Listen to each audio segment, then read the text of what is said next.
Ladies and gentlemen, welcome on in to Fantasy Daily. It is December 2nd, and it is time for some December football. Everybody, I hope you are stoked. I am absolutely stoked. I am super excited because it is time for some football. We have some Thursday night football tonight. Finally, I feel like I've been waiting forever. I feel like these last few days have been, very difficult to get through compared to the, most weeks that we go through, waiting for football. Super anxious for this game. Hope you guys are excited. Thank you all for tuning in, for joining me on today's episode of Fantasy Daily. These are the playoffs incoming. We got players to worry about. We got the Thursday night show. We got Lowkey Starts of the week. We got a big show, a fun show. First of all, we got to do news because we got big implications, big story just before I started filming. So let us get right into it, everybody. Let us do this. We got Kyler and DeAndre. They are still practicing. They're trending towards playing, so it looks like they are. They both are, DeAndre came out on Instagram and basically confirmed that they are going to be playing, or at least he would like to play. So looks like they're both going to be good to go. Amari Cooper is active tonight. He's coming back from COVID. We're going to talk about that in a little bit. Kamara is inactive. So Kamara got the update this morning early that he is going to be out this game. So with Kamara inactive, we're going to talk about Mark Ingram and the rest of the crew going forward. And New Orleans is also missing 2 of their starting offensive linemen. So tough night for New Orleans injury-wise. We're going to talk about that game today as well. Miles Sanders is said to he's expected to play. He's practicing. He's expected to play. Boston Scott has missed his second straight practice due to illness. So Boston Scott, the one who looked to be a hot waiver ad and a must-start player this week, has a chance of missing the game. So that's worrying to me. Got to keep an eye on that. And if Miles Sanders does start, then it kind of ruins that Boston Scott appeal that we had going into the week. Melvin Gordon, they say he is 50-50 up in the air to play, so we got to monitor that. If he does sit, that's huge news for Javonte Williams. Javonte Williams becomes an absolute must start. So keep an eye on the Melvin Gordon practice reports going forward. Then the big news, let me get a sip in here first. The big news that just dropped right before I got on, before I went to film, I actually had my whole show set up and then my phone started blowing up and I said, okay, let me see what this is first. And Antonio Brown has been suspended for 3 games for violating COVID rules. So AB, who's been stringing you along, he's been, will he, won't he for the last few weeks. And now he's going to definitely be out for the next 3 games. So hopefully that gives him a chance to recover if you were hanging on to him in hopes that he's coming back. But now he's going to miss 13, 14, and 15. You only get him for the last 2 games of the season, which I believe are New Orleans and Carolina, if I'm not mistaken, for Tampa Bay. No. One of them is Atlanta, I believe. I don't remember. We'll check. But anyway, if you're hanging on to Antonio Brown, it looks like you're only going to get him for the last 2 weeks of the playoffs. So if you're trying to get into the playoffs and you have Antonio Brown on your roster, he is not going to do you any good the next 2 weeks. So if you can trade him to somebody who needs a wide receiver for the playoffs or something like that, maybe look into that. But me personally, I really want to just try to move Antonio Brown away. I'm not waiting and seeing for those 2 weeks because you don't even know how effective he's going to be those 2 weeks. So Antonio Brown, he said he's not going to appeal it. It seems that, from early reports that I've just seen, like I said, I got the news and jumped right online. But it looks like he's not going to appeal it. It looks like they're accepting their fate in this one. All right, let us get into our main segment on the show. Let me drop my pencil. No, I need that. That's a fidget thing for me. I need that for my anxiety. So the playoffs are incoming, and we need to talk about some players that I'm worried about. Now, just like I said on yesterday's show, you start your studs, you do your thing, you play the fantasy players that have gotten you to this point. But looking through everything, if I have these players on some teams, if they're in my league, if I see them on other teams, something like that, these are players that I am worried about. All right, so let us get into it. The first name being Cam Newton. Now, I saw that in a couple leagues. It looks like people are stashing Cam Newton almost for that playoff push. I think that's a bad idea. I think P.J. Walker has a really good chance to be the starting quarterback going forward, and you might see that, bounce back and forth between them two.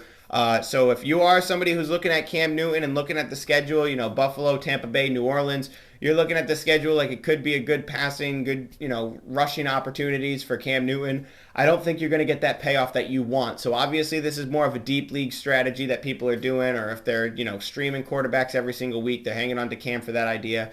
But I don't see it, and I really don't want to hang on to Cam Newton for that appeal for that long. He's going to take up space on my roster that I'd rather get a, speculative at running back or wide receiver instead.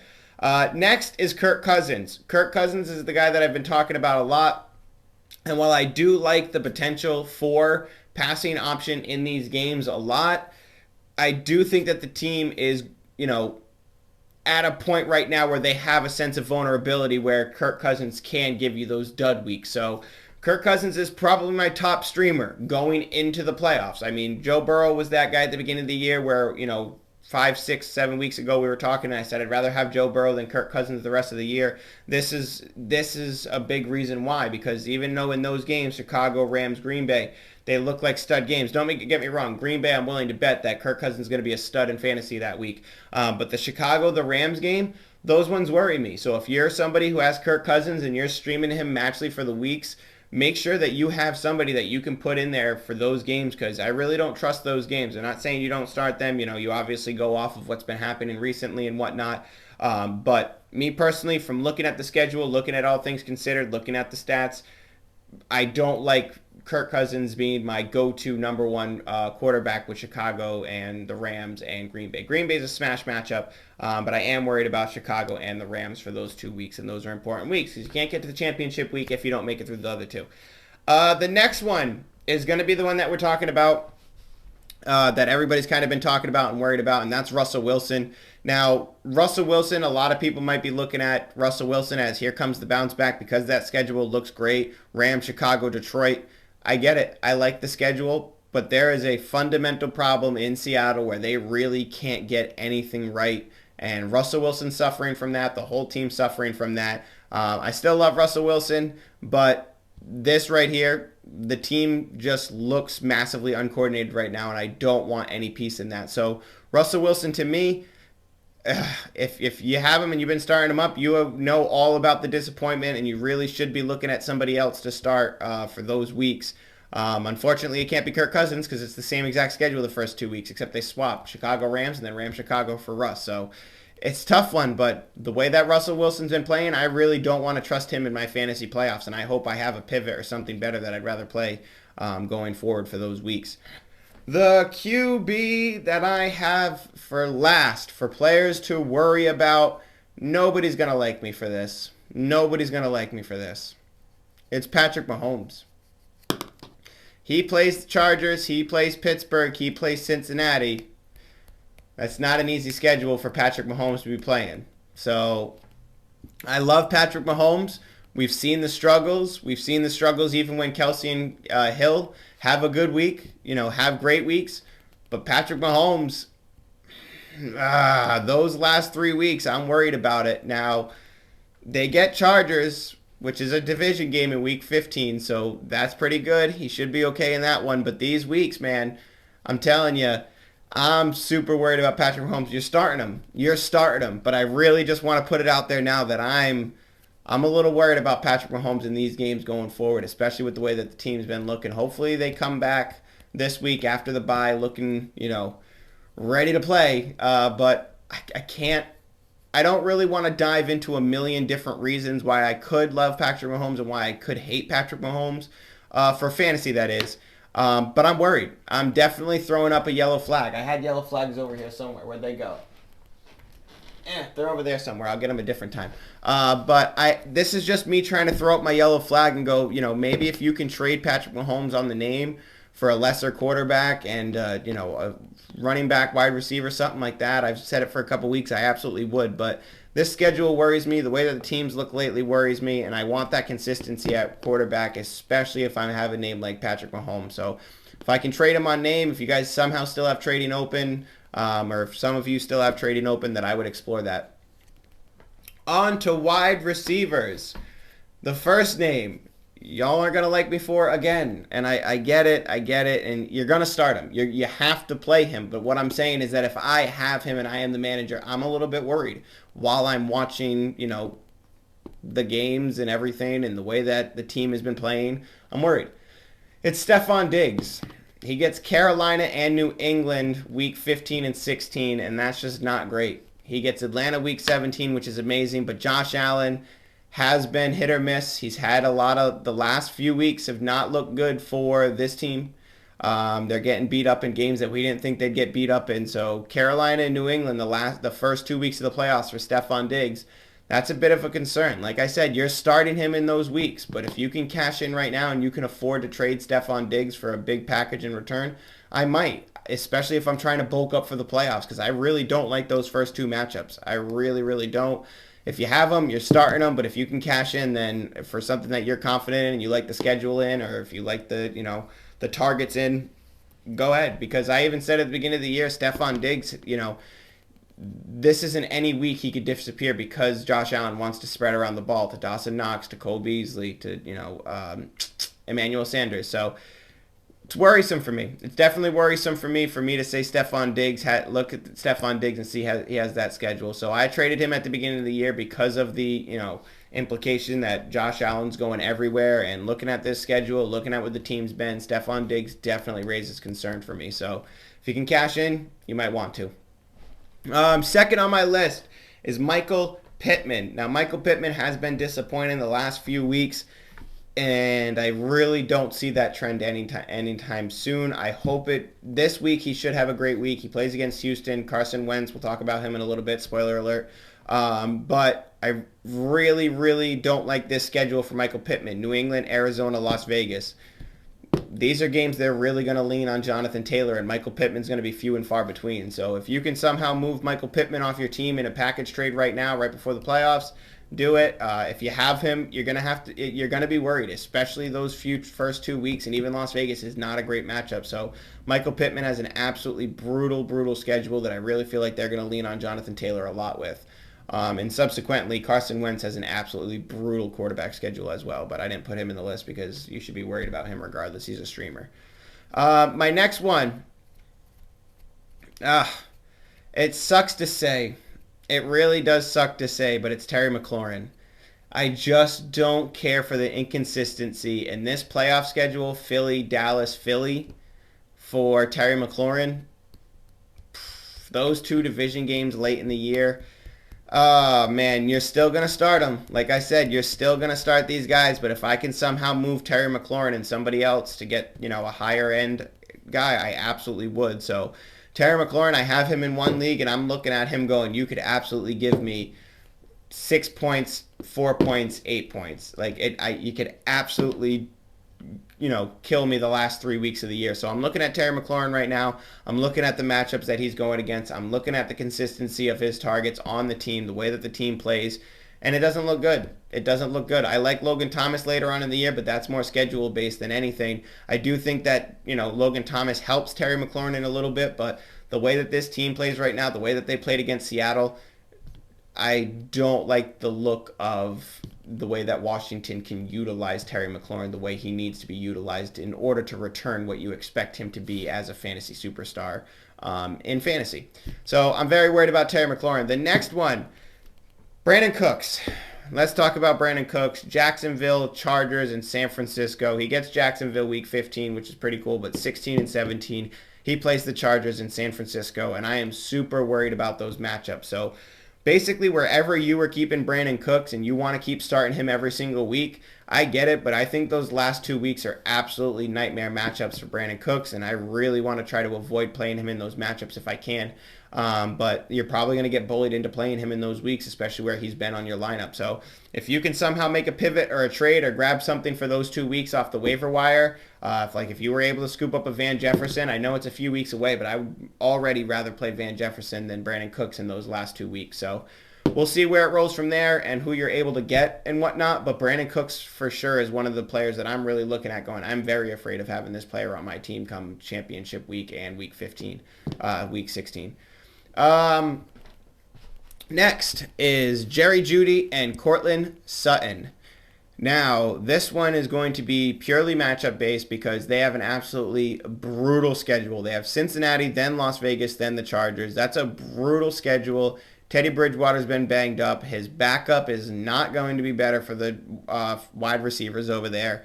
And this just looks like it's going to be a disaster once you get to it. So if you have these players on your team and you're rooting for them, you need to ride the wave while you can in the couple matchups they have that are pretty good. But after that, it does not look good at all for these fantasy playoffs. So Jerry Jeudy, Cortland Sutton, I'm very, very worried about those players going forward for fantasy playoffs.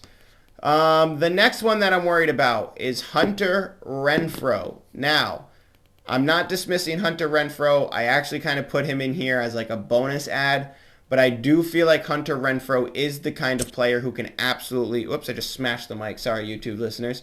But I do really feel like Hunter Renfrow is one of those players right now where he's playing Cleveland, Denver, Indianapolis the last 3 weeks of the year. Denver, he should have an okay matchup in. Division matchups are usually good for players like him.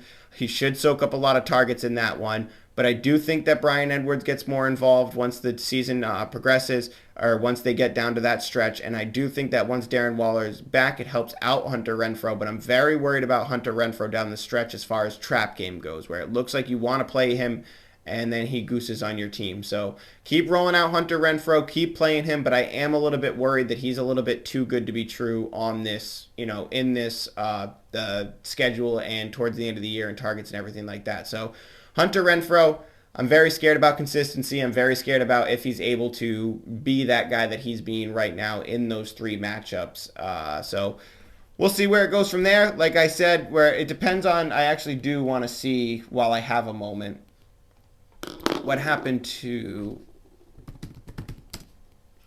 I want to see the Bryan Edwards.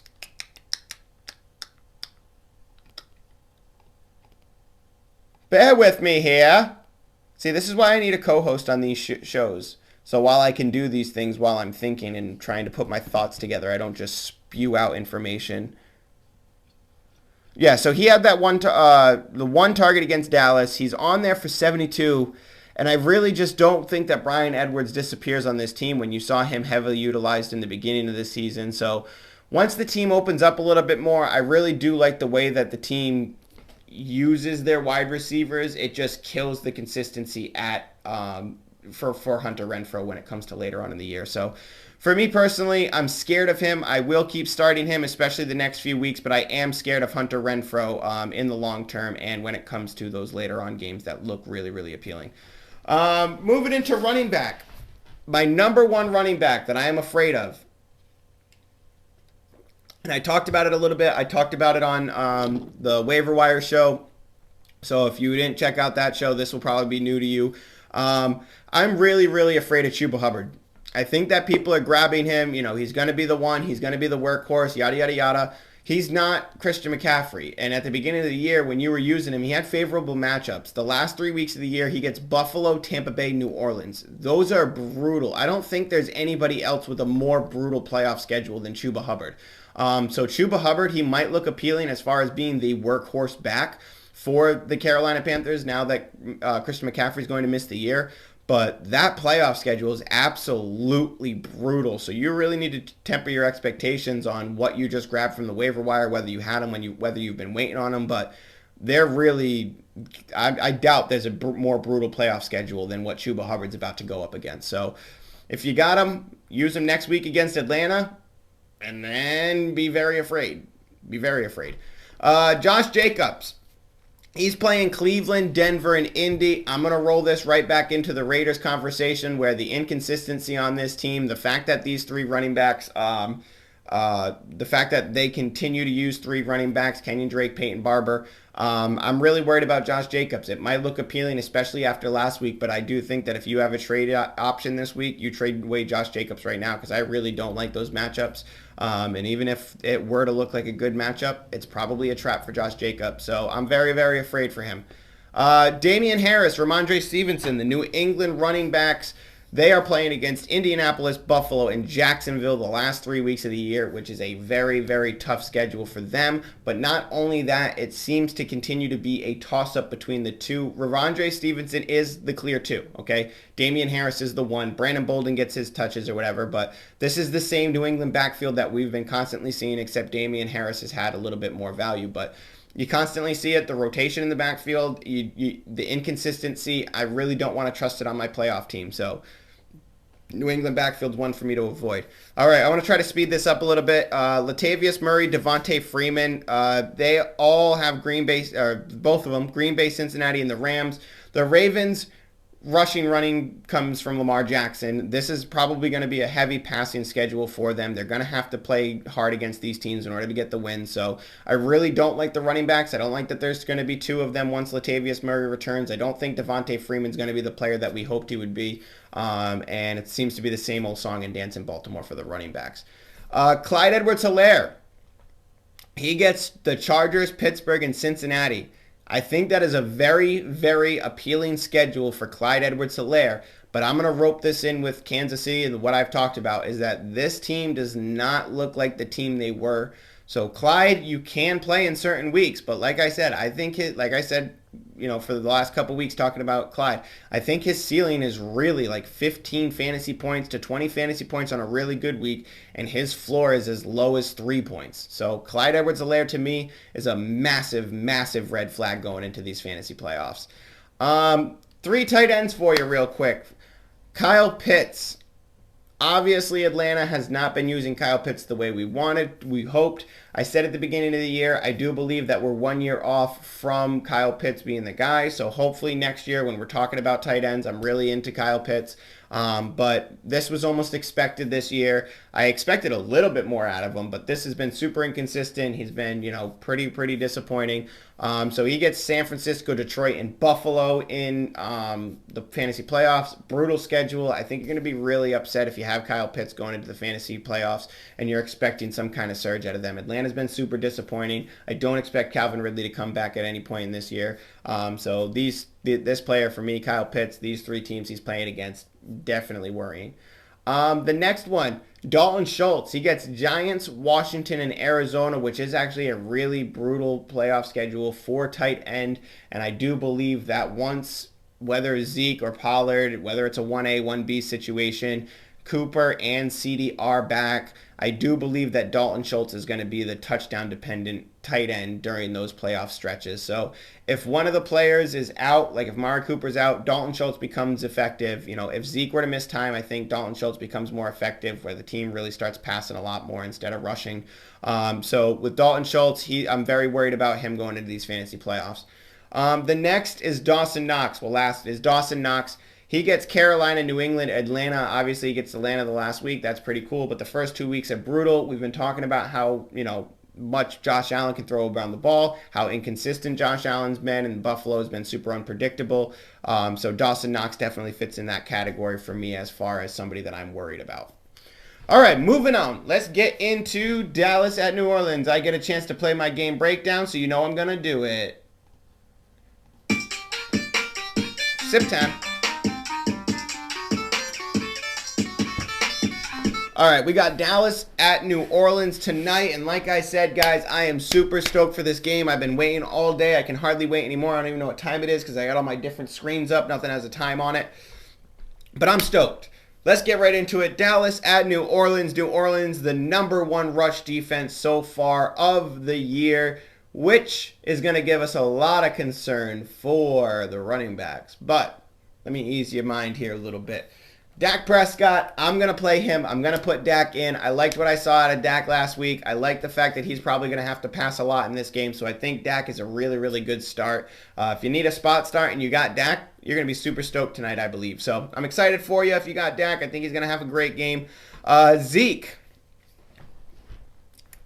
Zeke's going up against a really tough New Orleans defense. I believe that both of these running backs in this game will have to rely on pass catching. Zeke is a pass catcher. I don't believe this is a game where I want to start Zeke over Pollard. So I'm really staking my claim here. I want to start Pollard over Zeke. If you have Zeke, you're starting Zeke. If you have both, start both. Who cares? But I really do think that this is a game more, when you look at all things considered, I've been thinking about this game all day because I have Pollard in one league. I really do think that this is a Pollard game as far as what Dallas needs, considering Zeke's injury, considering what they're going up against in New Orleans, considering the type of back that Zeke is compared to Pollard. I think this is a Pollard game. I think that Zeke is going to have limited snaps. He's going to be effective, but I think that the majority of the game is going to go against Tony Pollard. And due to the fact that they're a good run defense, I don't expect Dallas to really, abandon the run game. I expect Dallas to get up, to be up over New Orleans. Hopefully, CD and Amari have their game.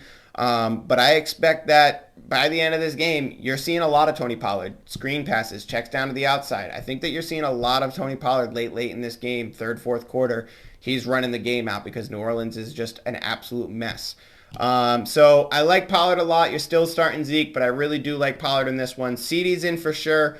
Amari Cooper, he is in. I'm going to start him. If you have better options at wide receiver, that's a different story. I mean, obviously, if you're staring at Mike Williams and Amari Cooper, I'm going to play Mike Williams over Amari Cooper. You know what I mean? So it depends. But if you're really hurt and you need a big week, I'm still willing to put in Amari Cooper. I know it's worth a risk, but Amari Cooper doesn't need to be on the field every single play in order to be effective, and we've seen that. So I really do want to start Amari in this game against New Orleans. They're probably going to need him since that the run game can't really get much going. So if he's back, he's not back from injury. He's back from COVID. So hopefully he's back, ready to go. He's anxious to play. And I definitely would want to start Amari in this game if I need some, if I need a good buffer for the week. And it's Thursday, so you get to know before the week. So if you can make some changes and look for higher upside if something goes wrong, you can.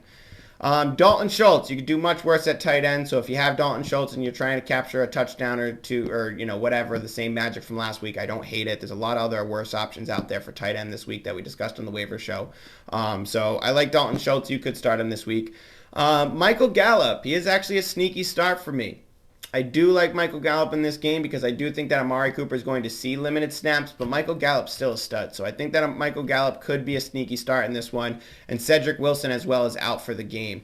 All right, moving on to the New Orleans side of the ball. Taysom Hill is getting the start. And now if you're super, super desperate at quarterback, like there's nothing left, then I'm okay with playing Taysom Hill, but he's really bottom-end streamer for me. I don't want to play him against this game in Dallas. I think that Dallas defense actually is an amazing streamer this week. If you can get Dallas defense and put him in your lineup, I absolutely think that you should.